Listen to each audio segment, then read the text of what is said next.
এই গরমে যাদের একদমই ভাত খেতে মন চায় না, কোনো রকম কোনো শাকসবজি দিয়েই আপনারা ভাত খেতে পারেন না, একদম অরুচি ধরে গেছে খাওয়া দাওয়ায়, তারা কিন্তু এই রেসিপিটা ফলো করলে একদম পেট ভরে 2 প্লেট ভাত খেতে পারবেন, গ্যারান্টি দিয়ে বলছি। তো হ্যালো এভরিওয়ান, আসসালামু আলাইকুম, welcome back to my channel Tanzila kitchen house. তো আজকে আমি আপনাদেরকে এমন একটা রেসিপি তৈরি করে দেখাবো যেটা দেখতেও অনেক বেশি ইয়ামি, খেতেও অনেক অনেক বেশি ইয়ামি।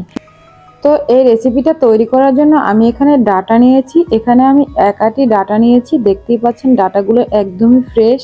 তো এখন এই ডাটাগুলোকে আমি কেটে নিচ্ছি, আর কিভাবে করে এই ডাটাগুলো ফুলের মতন ডিজাইন করে কেটে নেব সেটা দেখতে হলে কিন্তু অবশ্যই আমার সাথেই থাকতে হবে। আর ভিডিওটা ভালো লাগলে কিন্তু লাইক করতে এবং চ্যানেলটা সাবস্ক্রাইব করতে ভুলবেন না। তো দেখতেই পাচ্ছেন ডাটাগুলোকে আমি এখন পরিষ্কার করে নিচ্ছি। এরকম পাতাগুলোকে আমি বেছে নিচ্ছি, আর এই পাতাগুলো কিন্তু আমি ফেলে দেব না। এগুলো আপনারা ভাজি করেও খেতে পারবেন অথবা ভর্তা করেও খেতে পারবেন। তো আমি ডাটার পাতাগুলো আলাদা করে রাখবো, আর আজকে শুধুমাত্র আমি ডাটাটাই রান্না করব। তো দেখতে পাচ্ছেন ডাটাটাকে আমি প্রথমে চিলে নিচ্ছি। ডাটার গায়ে কিন্তু একটা আঁশ থাকে, সেটা কিন্তু অবশ্যই ফেলে দিতে হবে। এভাবে আমি ছুরির সাহায্যে আঁশটা ফেলে তারপর ডাটাটাকে আমি কিভাবে কেটে নিচ্ছি সেটা একটু দেখিয়ে দিচ্ছি। দেখতে পাচ্ছেন এরকম একটা টুকরো করে নিচ্ছি, আর এই টুকরোটাকে আমি এখন এভাবে ছুরির সাহায্যে এরকম 4 পিস করে নিচ্ছি। দেখতেই পাচ্ছেন এটা কিন্তু একটা ফুলের মতন হয়ে গিয়েছে। আর এটা যখন আমি পানির মধ্যে কিছুক্ষণ ভিজিয়ে রাখবো তখন কিন্তু একদম ফুল ফোটার মতন করে ফুটে থাকবে। এরকম 2 মাথা কেটে নিয়েছি, আর মাঝখান থেকে কিন্তু কিছুটা জায়গা আমি বাদ দিয়ে দিয়েছি। একদম 2 মাথা যদি মিলিয়ে দেন কেটে, তাহলে কিন্তু এটা একদম খুলে যাবে। তো দেখতে পাচ্ছেন এভাবে করে আমি সবগুলো কেটে পানির মধ্যে ভিজিয়ে নেব। আর এরকম কেটে যখন পানির মধ্যে ভিজিয়ে রাখবেন কিছুক্ষণের জন্য, তখন দেখবেন এটা একদম এরকম ফুলের মতো ছড়িয়ে গিয়েছে। দেখতে কতটা ভালো লাগছে তাই না? আর এটা দেখতে যতটা ভালো লাগছে, এটা কিন্তু রান্না করার পর খেতে তার থেকে অনেক বেশি মজার হয়। তো এবার আমি চুলায় একটা পাত্র বসিয়ে নিয়ে এর মধ্যে কিছুটা পানি গরম দিয়ে নিয়েছিলাম, আর ডাটাগুলোকে ভালোভাবে ধুয়ে পরিষ্কার করে দিয়ে দিচ্ছি।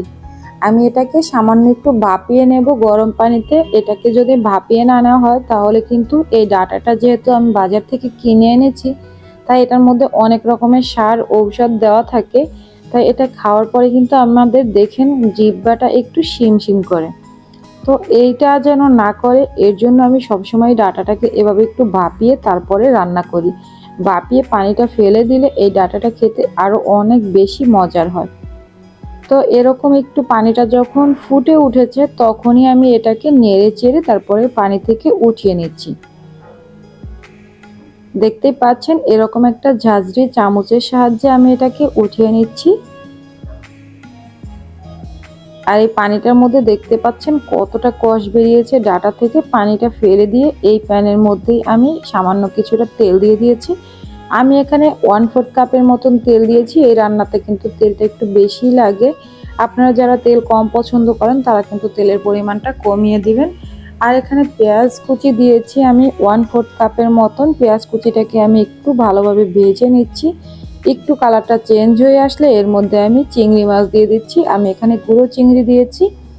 চিংড়ি মাছটাকেও আমি পেঁয়াজের সাথে সামান্য কিছুক্ষণ ভেজে নেব। এখন আমি এই পর্যায়ে লবণ দিয়ে দিয়েছি কিছুটা লবণ দিয়ে চিংড়ি মাছটা ভাজলে কিন্তু চিংড়ি মাছের ভিতরে লবণটা প্রবেশ করে, তা না হলে চিংড়ি মাছটা ভাজা হয়ে যাওয়ার পর কিন্তু লবণ দিলে ভিতরে লবণটা প্রবেশ করে না। তো আমি এখানে এখন পেঁয়াজ বাটা দিয়ে দিয়েছি 1/4 কাপ পরিমাণে, আর দিয়ে দিয়েছি আদা এবং রসুন বাটা এখানে 1/2 টেবিল চামচের মতন দিয়েছি।